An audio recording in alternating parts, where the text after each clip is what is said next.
chaîne de Cool Couture. Donc aujourd'hui, ça va pas être un tuto, ça va être plus une astuce couture. Enfin, de toute façon, on en a toujours besoin. Je voulais vous faire une petite vidéo sur comment bien prendre ses mesures simplement sur soi avec son mètre. Simplement. Donc, on a simplement besoin de son mètre, un petit crayon et une petite feuille de papier, simplement. Donc, je voulais faire cette petite astuce de couture parce que j'ai déjà remarqué plusieurs fois et j'ai eu certains retours comme quoi des personnes, en fait, au moment de faire un patron, prennent leur taille du commerce. Donc, malheureusement, quand on prend sa taille du commerce, en général, dans les magazines ou certains patrons PDF, ça passe pas. Simplement parce que les guides des tailles utilisés dans la grande distribution vestimentaire ne sont pas du tout les mêmes que ceux utilisés dans les livres ou les magazines de couture. Pareil, certains magazines n'utilisent pas les mêmes cotes par rapport à d'autres. Donc, dans certains magazines, on va pouvoir faire une taille, je sais pas moi, dans certains mois, par exemple, je fais une taille 42. Et dans d'autres, je vais faire une taille 44, voire 46. Donc, on ne se prend pas la tête avec le chiffre qui est noté. Je vais dire, si voilà, je devrais faire une taille, je sais pas moi, 50 sur un patron, en fait, je me prends même pas la tête, je me dis pas, ouais, j'ai grossi, machin ou quoi. Non, voilà, je sais que c'est parce que les codes des tailles ne sont pas du tout les mêmes. Maintenant, en couture, quand on fait ses propres vêtements, on fait surtout attention, c'est à ses mensurations. Donc, c'est pour ça que le vêtement va venir vraiment sur notre corps, pardon, et bien être à notre taille. Donc, on va simplement commencer avec notre mètre. On va venir prendre notre tour de poitrine. Donc, on met bien son mètre ici dans le dos. On le tient bien. Et alors, on va venir le placer au niveau de la pointe des seins. Voilà, on ne tire pas de trop. Et alors, on voit, moi par exemple, sur le mien, je sais que je fais ça. Donc voilà, alors, pour le tour de taille se prend vraiment ici, là où on a ce creux. Donc vous le sentez en général, avec le creux, ça arrive au niveau des bas de côte. On le sent quand on met nos doigts. Donc la taille se trouve vraiment à cet endroit. Donc pareil, on vient et on prend sa mesure. Bon, on fait attention à ne pas tourner son mètre en le faisant, parce que sinon on fait comme moi et on se dit c'est pas logique. Voilà, j'ai bien mes 80. Et alors pour le tour de hanche, vous venez vraiment vous placer sur la partie la plus bombée au niveau des fesses. Parce que vous allez vraiment avoir besoin de cette mensuration, vraiment pour quand vous faites des pantalons ou des shorts, il faut être sûr quand même que les fesses passent. Donc il y en a beaucoup qui croient que la hanche se trouve ici.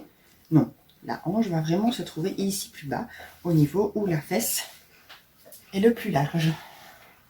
Donc voilà, on se met bien. Et pareil, on prend sa mensuration.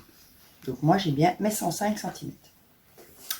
Donc, une fois qu'on a fait tout ça, on va pouvoir plus facilement se repérer, donc dans un magazine simplement, dans le guide des tailles.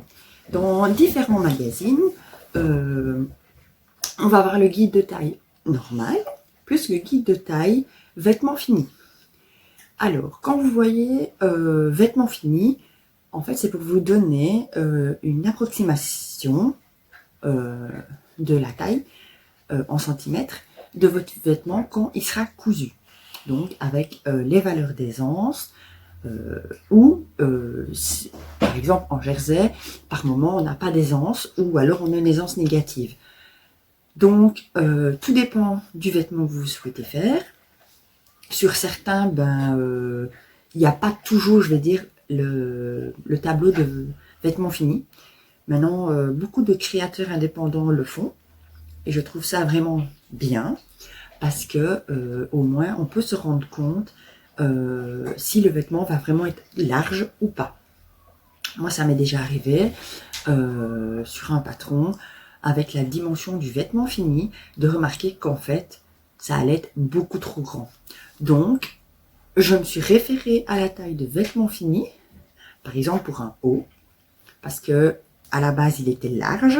Moi, je ne voulais pas qu'il soit aussi large, donc j'ai pu diminuer dans les tailles.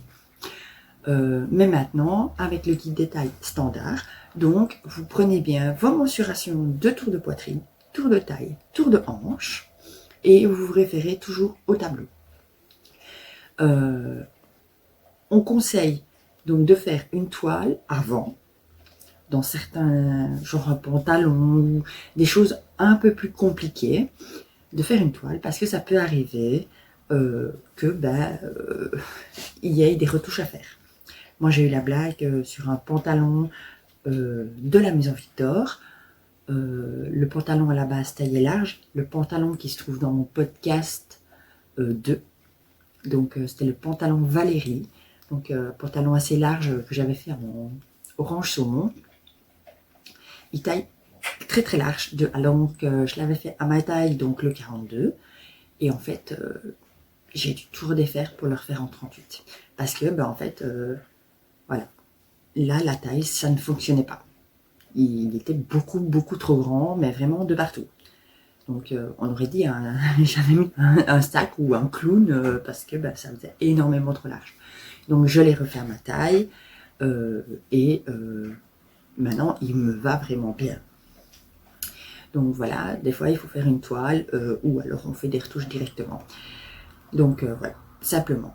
Donc, j'espère que cette petite astuce couture vous aura plu. Parce que voilà, j'avais vraiment envie pour les débutantes qu'elles sachent exactement comment faire. Donc voilà. Donc si ma petite astuce vous a plu, n'hésitez pas à mettre des pouces en l'air, ça fait toujours plaisir. Et ça me donne envie de continuer à vous faire des petites vidéos toutes simples. Si maintenant vous n'êtes pas encore abonné à la chaîne, n'hésitez pas, abonnez-vous, c'est gratuit, tout simplement. Et si vous vous abonnez, vous pouvez toujours activer la petite cloche à côté. Elle vous donnera des notifications avec à chaque fois les nouvelles vidéos en ligne. Donc voilà, simplement. Donc moi je vais vous souhaiter une excellente journée et j'espère que ma petite astuce couture vous aura plu. Salut!